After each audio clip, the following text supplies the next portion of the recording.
One Halloween night, my best friend Jordan, our friend Chris, and I decided to go trick-or-treating in our small rural town in Pennsylvania.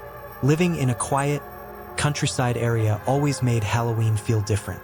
For those who grew up in the city, Halloween might seem like a lively, bustling time with houses close together and streets filled with kids. But out here, in the middle of nowhere, Halloween had a different vibe. One that was quieter, darker, and a whole lot spookier. The first thing you notice about trick-or-treating in a rural area is the distance between houses. It's not like you can just walk a few steps to the next house. Sometimes it takes a solid 10 minutes just to reach the next driveway. But there's a silver lining to that. Since there are fewer trick-or-treaters, people tend to give out more candy. So even though it takes a while to hit up a few houses, our bags get heavy pretty quickly. That night, as we walked along the dimly lit, forest-lined roads, it was just us three. You don't see many other kids out here, which makes everything feel less festive but a lot more eerie. The only sounds were our footsteps crunching on the gravel and the occasional rustling of leaves in the trees. For Halloween, it was almost perfect, if you were into that whole spooky vibe. Our first stop of the night was at an old man's house. He was kind and had a massive bowl filled with Kit Kats and Snickers. He didn't hold back, pouring what felt like a pound of candy into each of our bags. It was a great start. The next house was a bit of a hike away, but the woman there was just as friendly, giving us a generous amount of candy. After hitting up 6 houses, our bags were starting to get heavy. But that didn't happen quickly. It took almost half an hour to cover those 6 houses. We eventually reached the entrance to a dirt road that led to smaller houses and trailer homes. The first 2 houses we tried didn't answer, so we decided to give it one more shot before turning around. That's when we came upon a smaller house that looked like something out of a horror movie. The whole front yard was bathed in an eerie orange glow from 4 torches lining the path to the porch.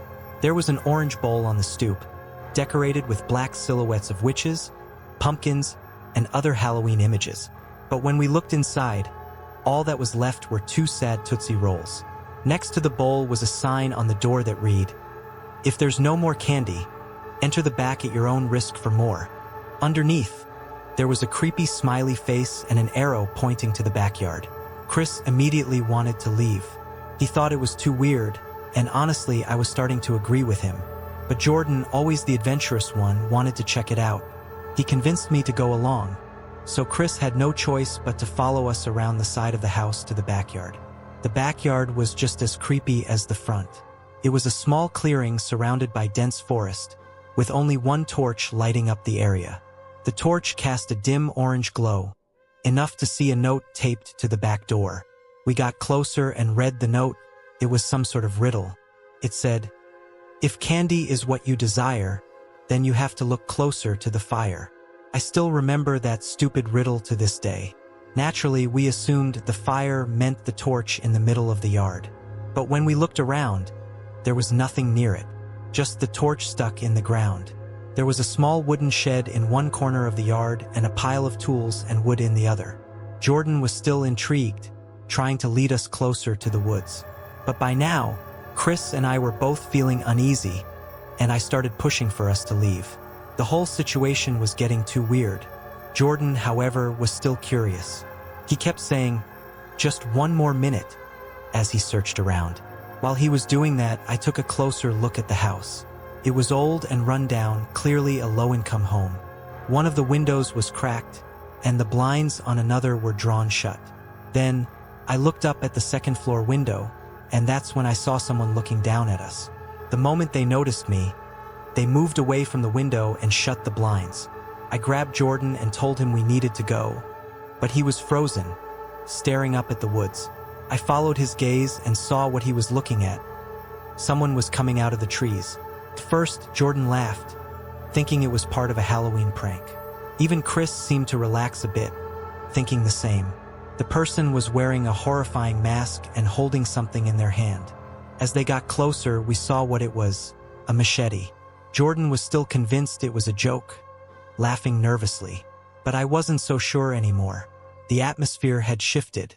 Then, without warning, the masked figure charged at Jordan and swung the machete. It missed by inches as Jordan backed up just in time. That's when reality hit, and we all realized this wasn't a joke. We turned and ran for our lives. As we sprinted back to the front of the house, we saw someone else blowing out the torches. They spotted us and started chasing us down the dirt road. We didn't stop running until we were back on the paved road, and even then, we didn't slow down until we reached my house. Jordan was so shaken that he threw up on the spot. Whether it was from the fear or the sprint, I'll never know. We told my parents everything, and my dad immediately called the police. They came to our house, and then we all drove back to the scene. By the time we got there, everything was gone, the notes, the torches, even the candy bowl. The house had been vacant for months. It was the perfect setup for something sinister. The police searched the house, but whoever had been there was long gone. We did our best to describe what happened and the people we saw. One of the officers told my dad they would investigate further, but deep down, I knew those creeps were long gone. That night, we came face to face with the reality of how sick and twisted some people in this world can be. It's easy to think that horror stories are just that, stories. But when you experience something like this, you realize just how real and terrifying the darkness in people can be.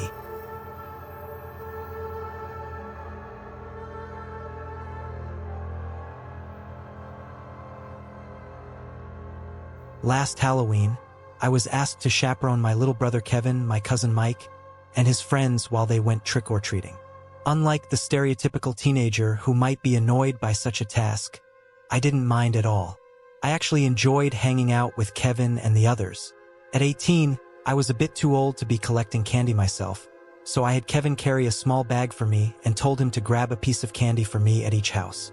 As the night went on, that small bag was eventually filled up. I started hinting to the kids that it might be time to head home, but every time I asked, they were adamant about continuing until their bags were completely stuffed. I finally decided that enough was enough and began leading them back towards Mike's house. As we were walking, a white van suddenly pulled up beside us. The driver, a man with a friendly demeanor, rolled down the passenger window and asked if I could help him with something. I politely declined, telling him I needed to get the kids home, but he insisted, saying he just needed help fixing the passenger seat into the upright position. He mentioned that it was a two-person job and that he had a date waiting. I reluctantly agreed, thinking it would only take a moment. He parked his van and asked me to hop in. I opened the door and started fiddling with the seat, trying to follow his vague instructions. He kept telling me to lift the seat and then put it back down, which started to seem strange. Just as I was beginning to think this guy might not be too bright, I heard the kids screaming outside. I quickly scrambled out of the van and nearly tripped in my haste. When I got out, I saw a man trying to grab one of Kevin's friends. Without thinking, I lunged at him, grabbing him by the throat and trying to fend him off. At that moment, the driver of the van jumped out and shoved me to the ground. He then tried to grab Kevin, but before he could, the owner of the house we were in front of came out onto his porch with a rifle in hand. The old man fired a warning shot into the air, and that was enough to scare off the two men. They scrambled back into their van and sped off down the street. I tried to chase after them, but I wasn't quick enough. The van was gone before I could even make it 5 steps. I can't express enough how grateful I was to that old man with the rifle.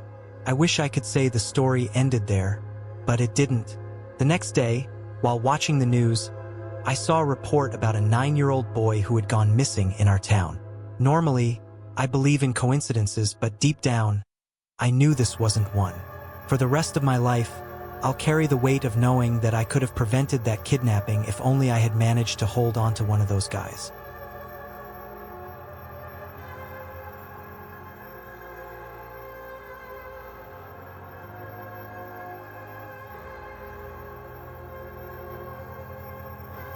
It was Halloween night in 2007, during our freshman year of high school. My friends Ivan, Ryan, Jesse, and I had been looking forward to this night for weeks. We had all decided to go trick-or-treating together, dressed as characters from Super Mario. It was the perfect group costume for us. I was Luigi, the second tallest of the group. Ivan was Mario because he's short and stocky, though not as buff as Mario. Jesse was Waluigi since he's freakishly tall and skinny. And Ryan was Wario because, well, he's on the heavier side.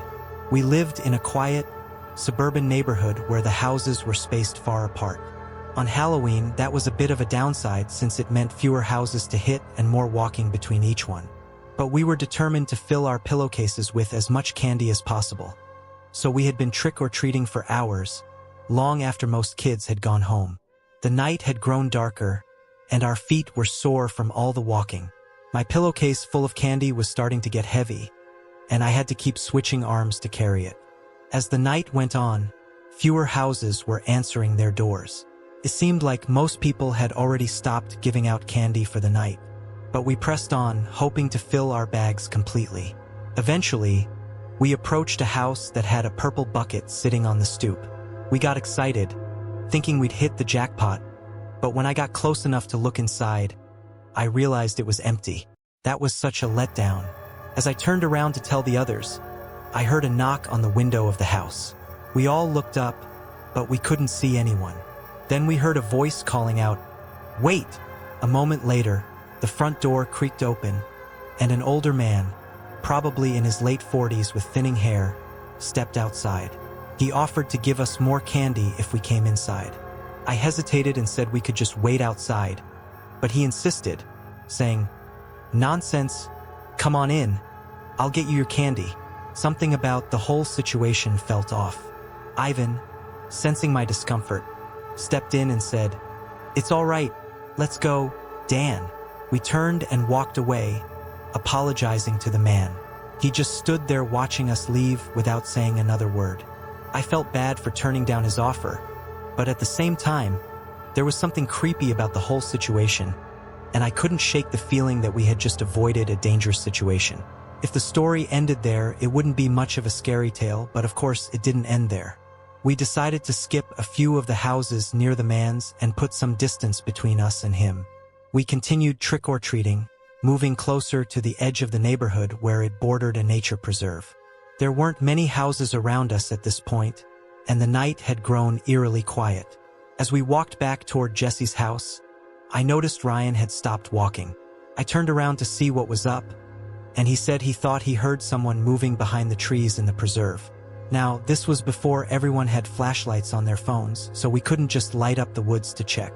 We all tried to reassure Ryan, saying it was probably just a raccoon or some other animal.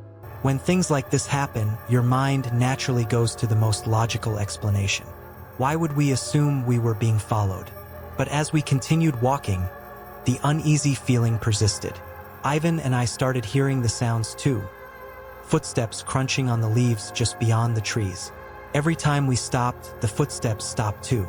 Ivan, trying to be brave, yelled out, telling whoever it was to go away or we'd beat them up. But I could hear the fear in his voice.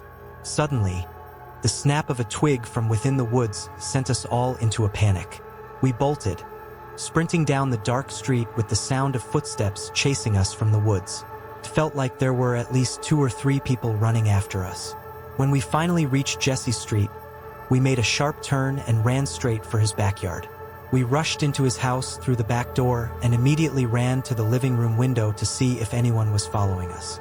We couldn't see anyone, but our hearts were racing and we were all on edge.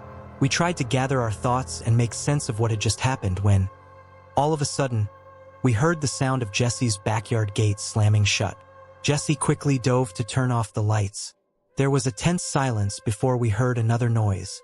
A click and a bang coming from the den. It sounded like someone had just opened the back door. We all agreed to grab knives from the kitchen and confront whoever was in the house. Jesse turned on the back door light, but when we looked outside, no one was there.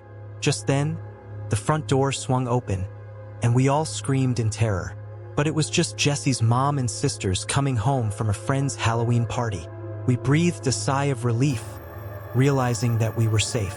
Jesse tried to explain what had happened, though he downplayed it a bit to avoid scaring his family. After that, Ivan and I decided to call it a night and headed home.